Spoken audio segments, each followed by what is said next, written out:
Hello viewers, আসসালামু আলাইকুম। Rafi with 1 minute. আজকের ভিডিওতে আমি আপনাদের এমন একটি দৃশ্য দেখাবো। আজ এসেছিলাম এখানে টাইসের কাজে। তো টাইসের কাজের বাকি আমি আপনাদেরকে সেই আমাদের নবী হযরত মুহাম্মদ সাল্লাল্লাহু আলাইহি সাল্লাম যুগের একটা যুগের দৃশ্য দেখাবো। সেই যুগে এরকম পাহাড় ছিল, যে মরুভূমি, ওইখানে বালুর পাহাড় থাকতো, গুহা থাকতো। এরকম গুহায় মানুষ বসবাস করতো এবং বিভিন্ন গর্ত করে পানি সংরক্ষণ করে পানি পার করতো। সেই আমি আদিকালের একটা জীবনযাপনের যে চিত্র, তা আমি আপনাদেরকে দৃশ্য দেখাচ্ছি। পুরো ভিউটা আপনাদের দেখাচ্ছি। দেখেন, এই দৃশ্যটা দেখলে কিন্তু আপনাদের সেই আদিকালে যে আমরা যখন বিটিভিতে 90-এর দশকে কিছু আরবি উপন্যাস বা আরবিক প্রোগ্রাম দেখতাম না, সেইগুলোর মতোই।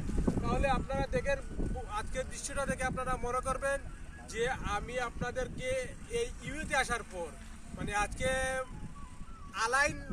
আলাইনের পাশেই হবে একটা জায়গা আছে, যেখানে এখনো সেই অতীতের মতো, যেমন প্রাচীন দুবাই বলেন আর আদিকালের জীবন বলেন, এইরকম একটা পরিবেশে এসেছি।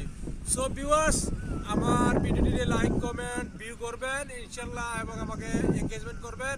নেক্সট ভিডিওতে কথা হবে। Rafi with 1 minute. আসসালামু আলাইকুম।